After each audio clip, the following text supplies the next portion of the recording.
আপোনালোকে জানে মই খুব আশাবাদী মানুহ মই আশাই কৰিম যে খুব ভাল কিবা এটা হওক আৰু আগবাঢ়ক আৰু তেখেতলোকে যিটো পদক্ষেপ লৈছে এইটো খুব ডাঙৰ পদক্ষেপ বুলি মই ভাবোঁ আৰু মই আচলতে হঠাতে আহিলোঁ কিন্তু খুব ভাল লাগিলে মই গম পোৱা নাছিলোঁ আশা কৰিছোঁ এই কামটো আৰু আগুৱাই যাওক আৰু আমাৰ যিমানখিনি আমাৰ অসমৰ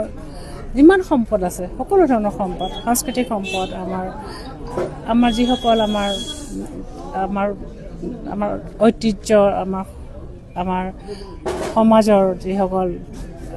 নেতৃত্বত আছে এটা সময়ত আছিল বাট দেখুৱাইছিল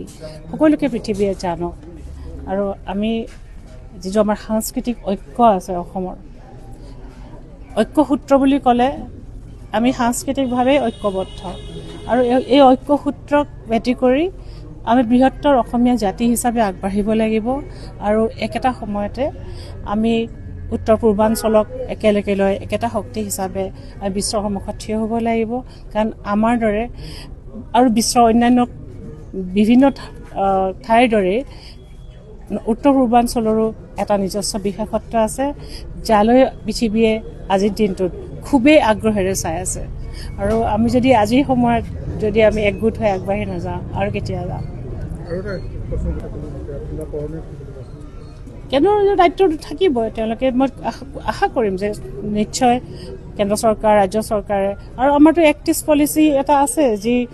উত্তৰ পূৰ্বাঞ্চলৰ বা পূবলৈ চোৱা এটা নীতি বিশেষভাৱে গুৰুত্ব দিয়া হৈছে মই ভাবোঁ এইটো ক্ষেত্ৰত ইতিমধ্যেই কিছু কাম হৈছে আৰু বহুত হ'ব কিবা আশা কৰিছোঁ চৰকাৰৰ সমৰ্থন আমি লাভ কৰিম এইবোৰ কামত কাৰণ এইবোৰ ভাল কাম আৰু এইবোৰ ভাল কামত নিজৰ দেশখনৰ গৰিমাৰ লগত এই গৰিমা যোগ হ'লে আমাৰ ভাৰতৰ গৰিমা আৰু উজ্জ্বলতৰ হ'ব মই এইটোৱে আশা কৰিম